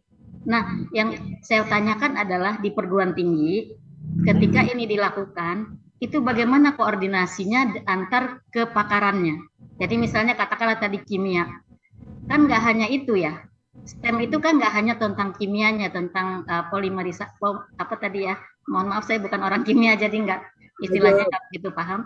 Nah, bagaimana dia akan mengkolaborasikan dengan teman-teman yang keahliannya matematika, yang keahliannya mungkin bahasa Inggris, yang keahliannya mungkin seni tari atau apalah misalnya ya, yang lain-lain gitu, sehingga STEM atau STEM itu bisa dilaksanakan gitu. Atau cuma sebagian dari STEM ya, mungkin cuma sains dan teknologinya saja atau apa yang lain gitu. Nah, bagaimana mengaturnya di perguruan tinggi agar ini bisa berjalan? Apakah itu kurikuler atau di luar kurikuler, sehingga untuk meningkatkan pemahaman mahasiswa tentang mata kuliah atau tentang substansi yang dia sedang pelajari, itu mereka melakukan riset gitu. Nah, itu pertanyaan saya sih, di perguruan tinggi akan sulit mungkin ya. Itu satu. Yang kedua, ketika kita membekali calon guru, kalau itu adalah perguruan tinggi yang menciptakan calon guru, nah membekali guru agar nanti mereka juga ketika di lapangan bisa mendorong anak-anak menggunakan STEM ini untuk meningkatkan pemahaman anak-anak. Nah, itu pendekatannya apakah sekarang sudah ada atau sudah terfikirkan bagaimana gitu? Karena kan ini KR-nya KR STEAM HE ya, Higher Education gitu. Nah, jadi ya kita membuat kalau bisa kegiatan-kegiatan kita atau penelitian-penelitian kita kan mendorong agar perguruan tinggi juga terpapar lah ya dari BRIN gitu, karena selama ini kita agak kurang ke arah perguruan tinggi gitu. Itu sih Mbak Dila, terima kasih. Saya nggak tahu apakah ini kewenangan apa sih, maksudnya nggak apa-apa, pandangannya Mbak Dila aja dulu gitu ya. Nanti mungkin kalau ada yang lain boleh, tapi kalau enggak ya nanti kita diskusi di luar sharing session ini. Terima kasih Pak Prapto. Terima kasih. Satu lagi bisa kali Mas Rapto ya. Satu lagi. Respon Mbak Adila. Pak Abi. Ya, kita bergiliran dulu ya, saya kira itu jawab dulu saya kira itu. Oke. Ya. Oke. Siap, terima kasih Pak Prapto, terima kasih Bu Yendri. Adila ingin menjawab terkait pertanyaan Ibu ya yang tadi apakah koordinasinya pembelajaran STEM. Koordinasi pelaksanaan pembelajaran STEM. Ya, di perguruan tinggi tadi untuk keterkaitan dengan jurusan lain mungkin atau apa. Kalau di sekolah kan harus ada gurunya beragam gitu, ada guru sainsnya, ada guru artnya gitu. Nah, namun kalau di implementasi pengembangan model di perguruan tinggi ini saat itu karena kita menggunakan pendekatan kooperatif learning bukan kolaboratif, maka di sini mahasiswa itu memilih judul atau tema. Nah, tadi seperti yang Anda sampaikan kan misalnya ada tema mikroselulosa, kemudian ada nanoselula, ada koloid begitu. Nah, maka di sana siswa memilih dan masuk ke dalam kelompok-kelompok. Nah, saat siswa itu memilih dan masuk ke dalam kelompok-kelompok, mereka sudah menemukan solutifnya, maka yang bisa atau lebih mampu untuk pemikiran tentang teknologi, nah maka mereka masuk ke dalam kelompok yang pengembangan teknologi. Nah, kemudian yang bisa menjawab secara lebih saintis, maka mereka dalam satu kelompok. Nah, saat di tahapan discussion dan elaborate pada tahap 5, 6, 7, nah maka teman satu kelompok itu menjelaskan kepada teman yang tidak melakukan penelitian dengan tema yang sama. Nah, jadi mereka menggunakan ilmu yang telah mereka dapatkan selama eksperimenting tadi berbagi kepada teman-temannya. Nah, maka di sini kita tidak bekerja di apa tadi seperti ekstrakurikuler itu tidak, tapi itu di pada mata kuliah kimia polimer saja, tidak di luar jam mata kuliah. Nah, sehingga mereka dengan kemampuan yang berbeda tadi mengambil fokus atau tema yang dapat mereka yang menonjol bagi mereka. Nah, kemudian mereka memberikan penjelasan kepada teman-teman yang tidak melakukan penelitian pada judul tersebut. Misalnya di kelompok atau di kelas tersebut ada 6 kelompok dengan 3 tema. Jadi satu kelompok itu ada 2 tema praktikum yang mereka lakukan. Nah, pada praktikum ini kita sudah lihatkan, bahwasanya itu yang menonjol adalah teknologi dan engineering-nya. Kemudian nanti pada tema kedua itu sains dan matematiknya. Nah, maka kan teman-teman mahasiswa itu memilih mereka akan masuk ke tema yang mana dan mencari solusi dari permasalahan yang mana. Mereka itu akhirnya yang menjelaskan kepada teman-temannya nanti apa saja yang telah mereka temukan dari permecahan masalah mereka. Nah, meskipun tidak semua memiliki kemampuan STEM yang sama, misalnya ya siswa itu, tapi karena teman-teman di sini bersifat kooperatif learning, maka mereka saling mengajari satu sama lain atau menggali mereka untuk bisa menyampaikan apa yang mereka temukan. Nah, kalau untuk itu seperti itu ya Ibu. Kemudian tadi terkait pelaksanaannya di perguruan tinggi, bagaimana atau pandangannya begitu. Sebenarnya kalau STEM itu kan sebenarnya dia pendekatan STEM-nya itu sudah banyak diketahui oleh beberapa perguruan tinggi, banyak terutama perguruan tinggi yang bagus begitu. Nah, hanya saja mungkin kalau dikaitkan dengan yang kurikulum terbaru sekarang itu lebih memakan waktu yang panjang dan lama mungkin karena berdasarkan pemahaman itu memang harus terjadi dalam satu waktu yang sama sehingga tidak fokus kepada STEM-nya. Padahal secara teori pendekatan STEM itu tidak serta-merta satu kali pertemuan harus langsung mencakup semuanya. Mungkin di sana yang perlu kita luruskan terlebih dahulu bahwasanya pelaksanaan kegiatan pembelajaran ya terutama di tingkat yang rendah SD, SMP, SMA itu tidak langsung satu kesatuan yang utuh, maka situ yang membuat tidak banyak yang menerapkan karena sudah tergiring opini itu harus dalam eh, kompleksitas yang sama, padahal kan tidak seperti itu. Nah, jadi kita pelan-pelan masuk ke perguruan tinggi, bahwasanya itu tidak harus satu selesai, tapi ada tahapan-tahapannya. Nah, dan kita coba cukup berhasil. Nah, seperti yang disampaikan oleh Bu Iyo tadi, nah kalau waktu itu kita coba di SMA, yang mana SMA-nya di Jogja itu tidak begitu tarafnya tinggi, menengah, tidak juga rendah, tapi masih belum bisa kita tingkatkan apa yang kita ukur. Seperti kita mau mengukur kemampuan berpikir kritisnya, nah itu tidak begitu meningkat tinggi. Jadi kita tidak melakukan di tingkat mahasiswa karena alasannya itu, karena mungkin mereka belum memiliki kemampuan kapasitas berpikir untuk menyelesaikan masalah dengan kesadaran diri sendiri. Nah, tapi kalau ada dipandu oleh guru itu memang bisa, pasti mereka bisa. Tapi kan tujuan di model ini adalah mereka yang mengembangkan sampai mereka sendiri juga yang merancang bagaimana penyelesaian masalahnya. Maka kemarin itu kita akhirnya memilih untuk menerapkan atau mengembangkannya di perguruan tinggi terlebih dahulu. Tapi itu menjadi masukan dan saran bahwasanya dan PR juga untuk bersama seharusnya tingkat SMA sudah bisa tanpa harus dibimbing sepenuhnya oleh gurunya. Gitu. Terima kasih Ibu. Pendapat saya dikembalikan ke Pak Prapto. Baik, terima kasih Mbak Adila. Semoga Bisa bisa sedikit ya, menjawab Pak Prapto. berbagai pertanyaan yang tadi sudah disampaikan oleh Bu Yendri. Saya kira ini pertanyaan terakhir ya untuk Mas Ahmad Habibullah. Silakan. Iya. Ya. Terima kasih Pak Suprapto Ya. sebagai moderator. Mbak Adila, saya membayangkan ya Iya, Bapak. bahwa inquiry learning berbasis STEM ini tidak hanya bisa diterapkan di perguruan tinggi ya, tapi lebih bagus juga kalau itu diterapkan misalkan di jenjang SMA ya. Nah, apakah mungkin ya bisa diterapkan di SMA? Kalau kita melihat ya, guru-gurunya kan guru mata pelajaran ya. Mesti kan pendekatan ini harus ada keterlibatan guru-guru gitu ya. Ya. Nah, apa bisa mungkin ya satu persoalan itu keterlibatan sekian guru ya, misalkan guru matematika, guru apalagi tuh, guru fisika, guru kimia dan lain-lain misalkan ya. Apa iya ya mungkin ya satu pihak itu di lain hal itu juga kita dihadapkan pada persoalan sekolah-sekolah di Indonesia itu kan mutunya beragam ya, baik dari fasilitas pendidikannya maupun dari mutu gurunya sangat beragam.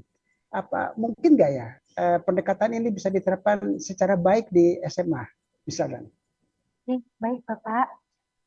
Kalau untuk secara baik di SMA, mungkin untuk SMA tertentu ya Bapak, seperti kasus yang disampaikan beliau tadi, mahasiswa yang memiliki kapasitas berpikir tingkat tingginya sudah terbentuk, misalnya sekolah-sekolah unggul, nah itu bisa saja kita lakukan ya Pak, karena inti dari pengembangan model ini adalah mahasiswa yang riset oriented, mereka yang merancang sendiri. Namun pengalaman kita pada lapangan di SMA itu kita tidak bisa tidak maksimal membuat mereka berpikir secara kreatif sendiri, tapi harus dibantu oleh guru dan teman-teman lainnya sehingga kita tidak mencapai tujuan dari pengembangan model. Nah, tapi kalau misalnya ada bantuan, nah itu bisa kita penerapan project based learning itu bisa.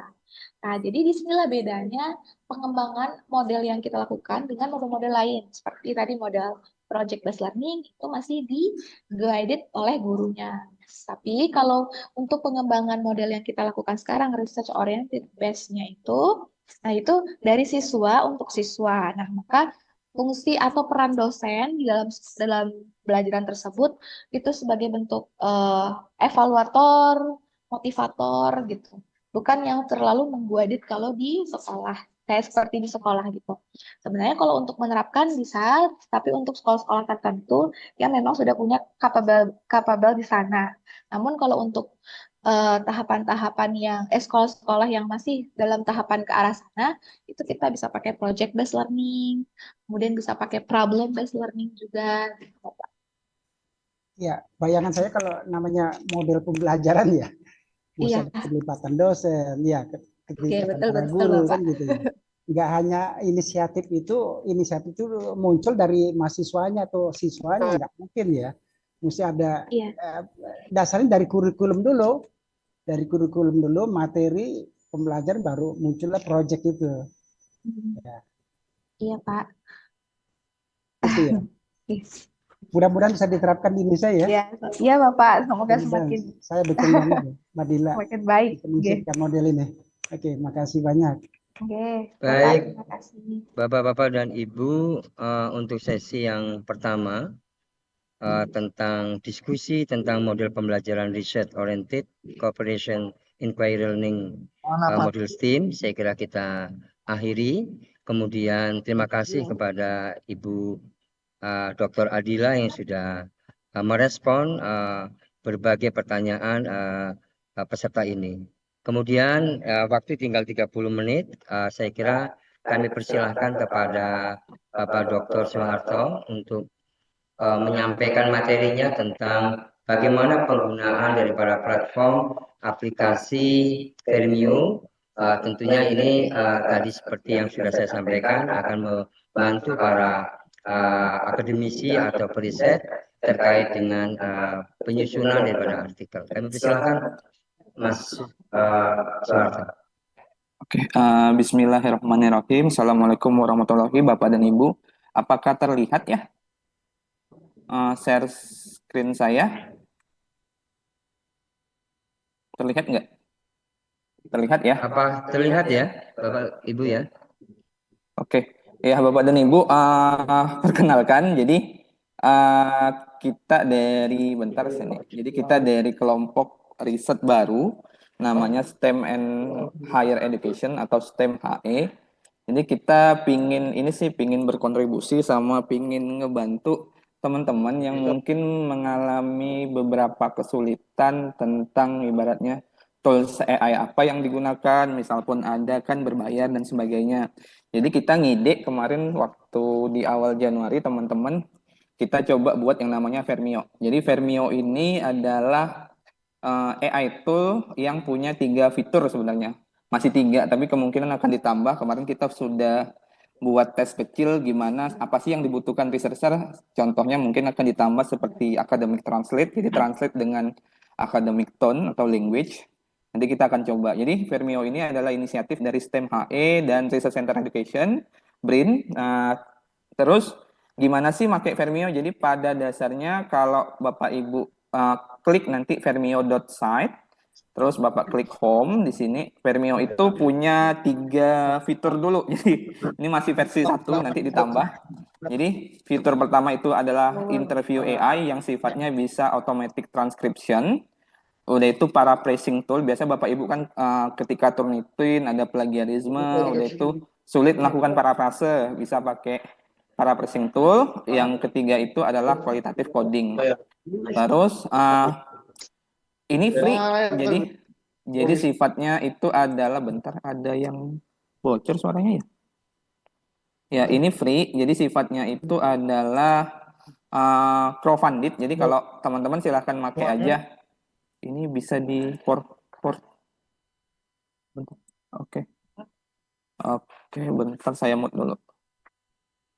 Oke, jadi Bapak Ibu nanti silahkan dicoba aja, ini free, sifatnya adalah crowdfunded. Jadi kalau Bapak Ibu mau pakai silahkan free. Kalau Bapak Ibu mau donate ya silahkan, nggak masalah, it's okay. Jadi saya coba ya, misalnya, jadi modalnya ya cuman login aja. Bapak Ibu bisa pakai Gmail. Nah di sini, jadi Bapak Ibu sebelum login ini Bapak Ibu harusnya kalau belum punya akun sign in up di sini. Jadi Bapak Ibu silahkan nanti daftar di sini, create akunnya. Tapi kalau udah login Bapak Ibu di sini, terus Bapak Ibu nanti sign in. Terus Bapak Ibu masuk ke dashboard Bapak Ibu sendiri. Nanti Bapak Ibu tinggal pilih, misalnya Bapak Ibu butuh apa. Misalnya kalau saya itu kan misalnya kemarin sebenarnya didatangi oleh beberapa peneliti, gimana sih Mas Sakto buat supaya kita itu mudah untuk mentranskrip hasil interview, nggak manual gitu. Jadi kita buat interview AI. Jadi Bapak Ibu misalnya interview AI ya, saya masih punya berapa menit? Oh, masih punya 10 menit. Interview AI. Jadi Bapak Ibu misalnya interview AI di sini, Bapak Ibu bisa pilih, misalnya saya pilih verbatim clean up misalnya. Oke, terus di sini Bapak Ibu bisa upload file sama start recording. Jadi Bapak Ibu bisa buka pakai handphone aja, asalkan internetnya bagus, sama upload file. Cuman untuk upload file kita masih 4,5 mega untuk maksimum. Nanti kita akan tingkatkan lah, mungkin di bulan ini selesai masalahnya. Terus untuk start recording ini fungsinya apa? Bapak Ibu misalnya begini ya, misalnya Bapak Ibu melakukan interview dengan narasumber, misalnya contohnya, ini saya contohkan aja ya, ini saya ngomong, halo, assalamualaikum, hari ini saya akan melakukan interview di sekolah A untuk mengetahui bagaimana kepemimpinan dari kepala sekolah selama menjabat, gitu ya. Lalu saya stop and transcript. nanti Vermio akan ini mengtranskrip data itu, lalu Bapak Ibu bisa melakukan refine juga. Refine itu seperti menghaluskan transcription. Jadi bisa Bapak Ibu misalnya pilih verbatim clean up, refine, misalnya Bapak Ibu klik refine, ini kan masih kosong nih refine sama translationnya. Jadi kalau refine diklik refine, nanti ada refine-nya nih, gini. Nah ini yang benar nih, udah lebih halus ya. Lalu misalnya Bapak Ibu pingin ini ditranslate langsung, jadi langsung klik aja translate in English. Hello, greeting today. I will be conducting an interview at School A to find about leadership of the school principal during their tenure. Bisa kayak gitu ya. Ini salah satu aplikasi dari AI interview. Jadi Bapak Ibu bisa pakai ini, tinggal login aja pakai Gmail dan free untuk di aplikasi Vermio. Terus ada lagi yang salah satu saya temukan. Jadi biasanya ngobrol sama peneliti-peneliti yang lebih senior atau media. Sulitan melakukan paraphrasing, misalnya gitu ya. Nah, di paraphrasing ini kita udah coba buat alat paraphrasing. Jadi nanti misalnya kasih nama projectnya project A, misalnya project A. Bentar, project A. Terus Bapak Ibu ingin melakukan paraphrasing karena misalnya gini, Bapak Ibu ngambil citasi di manuskrip Bapak Ibu terdeteksi plagiarism gitu ya. Bapak Ibu pingin parafrase, misalnya gini, Bapak Ibu pingin parafrase, yang ini aja ya. Oke, satu aja. Terus Bapak Ibu tinggal pilih di sini academic discourse atau humanize paraphrasing. Beberapa case contohnya dia udah nulis benar-benar tapi ternyata terdetek AI plagiarism, berarti bisa pakai humanize paraphrasing ini. Lalu Bapak Ibu tinggal klik paraphrase di sini. Di sini ada model AI interface engine-nya, Bapak Ibu tinggal paraphrase saja. Nah, di sini Bapak Ibu dapat paraphrase yang ibaratnya humanize, versi lebih human ya, lebih manusia dengan bantuan AI. Jadi di sini ada sinonim intensity untuk merubah sinonim-sinonimnya, misalnya kalau ada beberapa misalnya merupakan, adalah atau apa gitu, program atau apa gitu dirubah sinonimnya ya, it's okay gitu. Dan konteksnya ini udah terparaphrase. Ini Bapak Ibu tinggal copy paste aja sih nanti di sini. Lalu yang semua pekerjaan Bapak Ibu itu kalau Bapak Ibu save itu akan tersimpan di dashboard Bapak dan Ibu. Jadi tidak usah takut hilang ya. Jadi ada di dashboardnya. Terus yang terakhir kita kembangin Vermio untuk ya mungkin ada beberapa teman yang melakukan qualitative research tapi kesulitan melakukan ini misalnya coding misalnya ya gitu ya. Terus di sini Vermio bantu sih sebenarnya ngasih saran-saran untuk coding sebenarnya. Lalu caranya kita klik coding di dashboard kita ini kan yang awalnya begini, lalu kita klik bisa di sini atau di sini aja sama ini coding, lalu Bapak Ibu masukin aja di sini paste gitu ya. Lalu di sini Bapak Ibu tinggal klik analyze dari ini data. Lalu nanti rekomendasi coding akan muncul code-code-nya. Misalnya apa? Misalnya quotation yang ngomongin pengembangan program atau quotation mengembangin tujuan program. Jadi Bapak Ibu tinggal konfirmasi aja. Nanti mungkin ya tidak sebagus aplikasi AI seperti Atlas T atau Envivo, cuman ini ngebantu banget sih. Dan ini masih versi 1. Nanti tahap selanjutnya sih kita berharap ada support atau saran lah dari Bapak dan Ibu untuk ngembangin Vermio ke depannya. Jadi silakan Bapak dan Ibu, nanti Bapak Ibu silakan cobain Vermio, dan Vermio ini gratis dan sifatnya crowdfunded. Jadi Bapak Ibu silakan pakai. Kalau Bapak Ibu Gratisnya mau berapa bulan Pak Harto? Selamanya, selama saya masih hidup kayaknya masih Oh iya, alhamdulillah. Terus Bapak Ibu di sini kalau Bapak Ibu lihat ini kan ada email saya ya. Jadi karena sifatnya crowdfunded, jadi ini memang gratis. Tapi kalau Bapak Ibu mau nyumbang ya silahkan, kita gunakan itu untuk pengembangan Vermio sih intinya. Kalau nggak mau nyumbang, mau pakai aja nggak masalah, it's okay. Jadi silakan Bapak Ibu pakai aja. Kita emang mau ngebantu teman-teman periset lebih reachable, dapat menggapai penggunaan AI secara lebih mudah dan murah lah ibaratnya kayak gitu. Terima kasih Bapak dan Ibu. Kalau ada pertanyaan silahkan, kita masih punya waktu sekitaran 15 menit ya. Terima kasih. Silakan Bapak dan Ibu. menyampaikan Kok cepet amat ini penjelasannya? Mana sih? Emang apalagi yang mau dijelasin Gimana orang bisa menerima ya? Saya Pak Harto, itu interview berapa batasan Silakan. filenya panjangnya? Bebas ya? Kalau interview itu ini masalah ya. Jadi kita memang pakai segala resource yang gratis ya.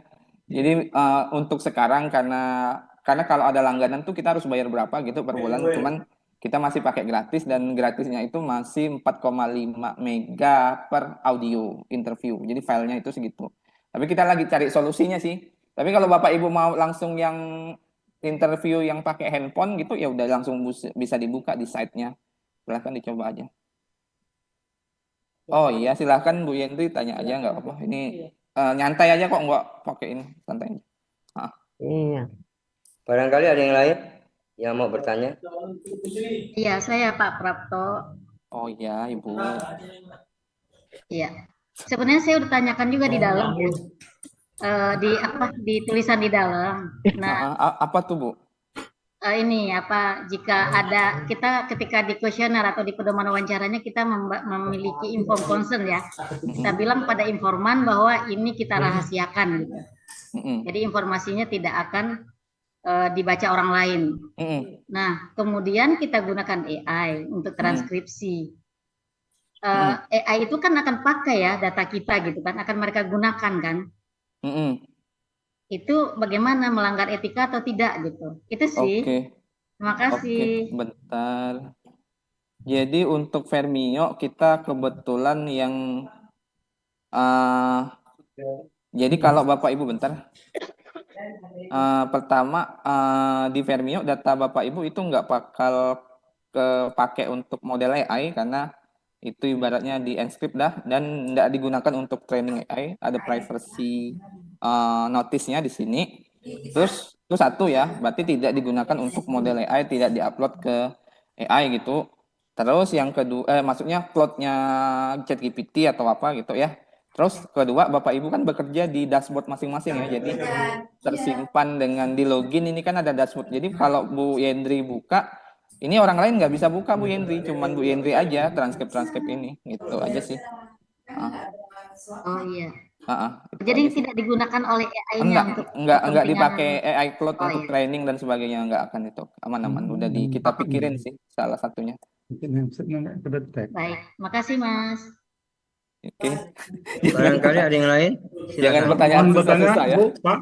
Iya silakan. Saya Irwandi dari Aceh. Oh Dari iya. Aceh silakan Pak Irwandi. Kuala ya. Oke, terima kasih.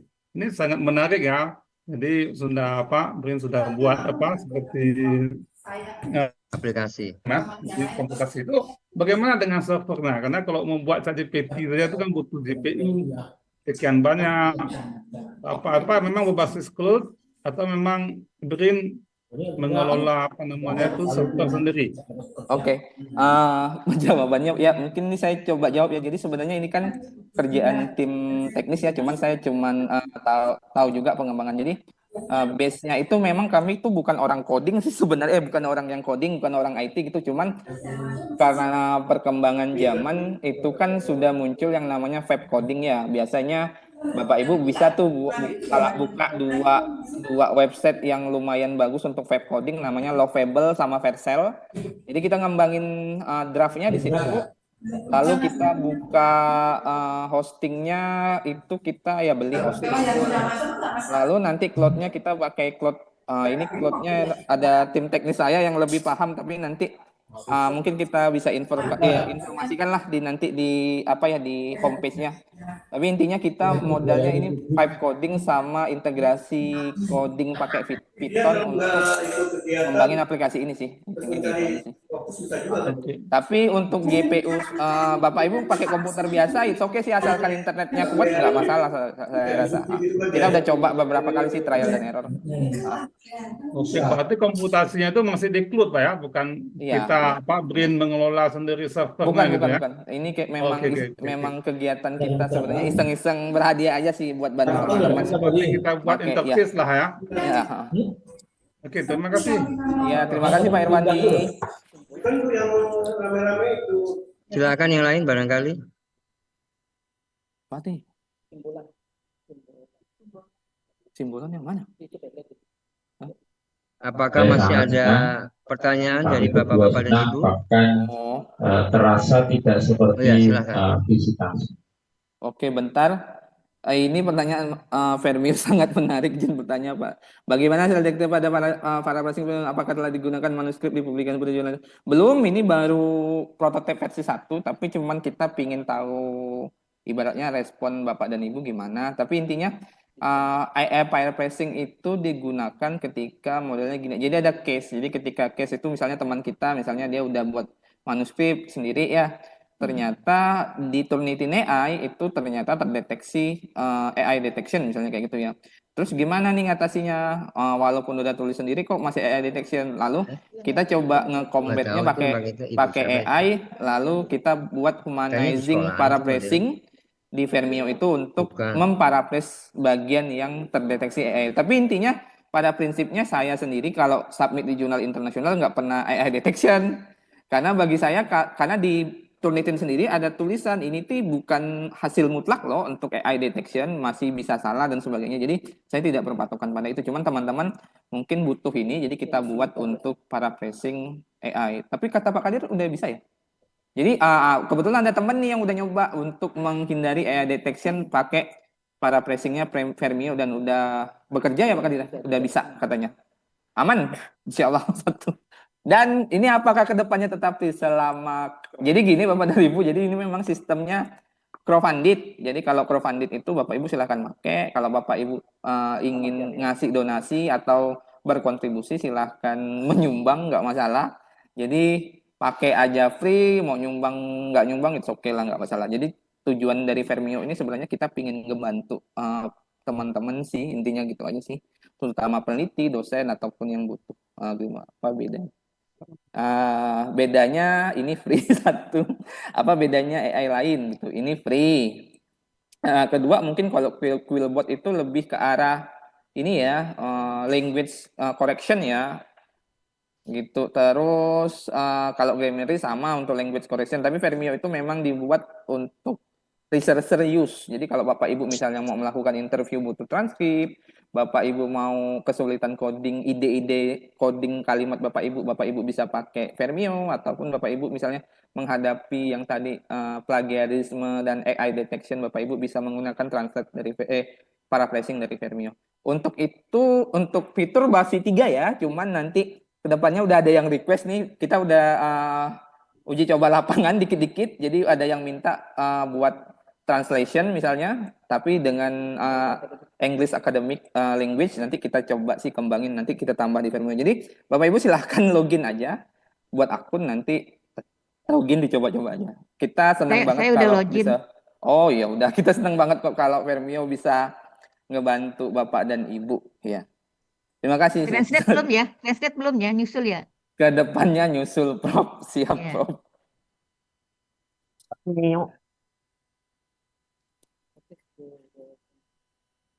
Ya ada lagi nggak? Gimana?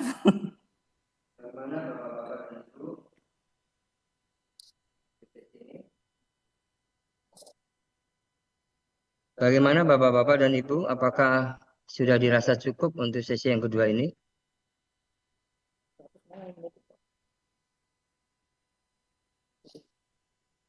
Ini kalau nggak salah ada yang bertanya Pak Simbolon ya? Udah Prof. Udah Prof. Hah? Oh sudah. Prof. Iya Bapak tadi. Sudah. Baik Bapak-Bapak dan Ibu, ini sudah menunjukkan jam 11.20. Kalau memang sudah dianggap cukup, tentunya kami sebagai moderator mengucapkan banyak terima kasih Bapak-Bapak dan Ibu sudah mengikuti sharing session ini dari awal jam 9.30 hingga jam 11.20. Tentunya ini sangat berarti bagi kita semua untuk saling berbagi ilmu pengetahuan, berbagi ide, berbagi pengalaman, dan ini saya kira menjadi harapan daripada sharing session ini. Tidak diperuntukkan untuk saling menguji, tapi adalah saling kita berbagi pengalaman. Baik, saya kira untuk kesempatan ini kami mohonkan kepada Ibu Kapus, Ibu Dr. Tina Wijanti untuk bisa menutup acara sharing session ini. Kami persilakan.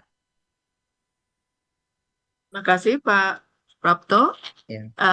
Pertama-tama kita ucapkan terima kasih kepada narasumber kita ya hari ini, Dr. Adila Afika yang juga menjadi postdoc di Pusat Riset Pendidikan, juga kepada Dr. Soeharto sebagai Ketua Kelompok Riset yang hari ini memaparkan salah satu terobosan ya untuk membantu kita di bidang riset. Dan ya tentu saja ini versi pertama, selalu dimulai, yang penting ada langkah pertama ya. Kalau Iya, riset terima itu harus kasih. begitu. Harus ada dimulai dan kemudian kita lakukan terus gradual improvement begitu.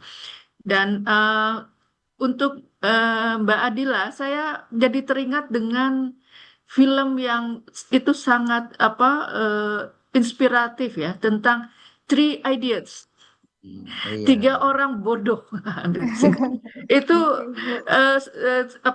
bagaimana di India di School of Engineering begitu ya, pendidikan tentang engineering itu pertama menjadi momok begitu ya, sehingga dosen lebih menjadi center begitu kan, sehingga itu kemudian dipatahkan dengan mahasiswa yang punya terobosan bagaimana sebenarnya belajar tentang sains dan engineering itu begitu. Jadi silakan nanti nonton itu karena sangat inspiratif ya. Dan hari ini saya sangat terkesan Mbak Abdillah bisa memaparkan tadi tentang perguruan tinggi. Dan tentunya model ini perlu kita terus kembangkan gitu ya, karena saya yakin Bapak Ibu dosen, para profesor kita di perguruan tinggi punya strategi-strategi menarik begitu ya untuk bisa mengajarkan STEM gitu ya.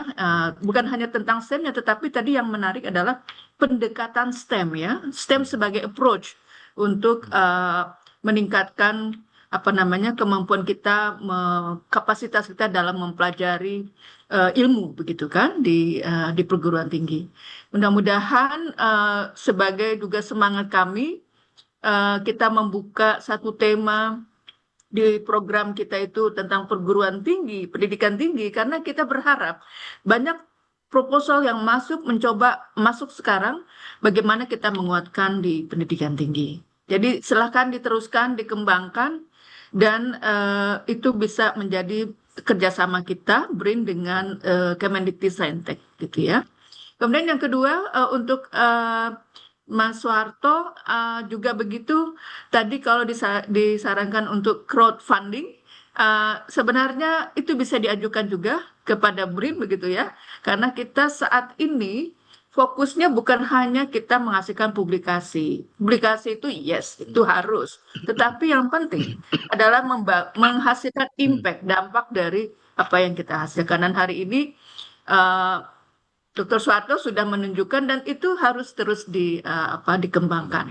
Recording Jadi kita stopped. BRIN tentu akan mendukung itu. Demikian Recording in terima progress. kasih untuk diskusinya. Saya mengikuti terus dari tadi Ya, karena saya terima sangat antusias ingin mendengarkan, dan juga kepada yang sudah hadir. Mudah-mudahan ini menjadi langkah pertama dan terus bergulir di dalam membangun pendidikan tinggi yang lebih berkualitas. Demikian kita tutup. Wabillahi taufiq wal hidayah. Wassalamualaikum warahmatullahi wabarakatuh. Waalaikumsalam. Waalaikumsalam Makasih. warahmatullahi wabarakatuh. Terima kasih Ibu Kapus. Terima kasih untuk semua Bu Kapus. Terima kasih Izin semuanya. ya. Bu, Bapak semua.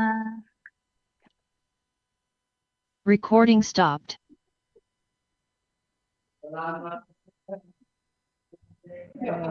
Keren. Selamat ya. Ya, terima kasih Bu Yendri. Maaf.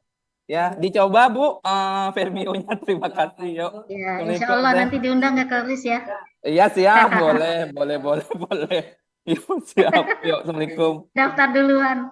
Pak Irwandi tadi udah emailnya, nanti saya balas ya, udah sampai. Iya, terima kasih. Oke. Oke, bye-bye.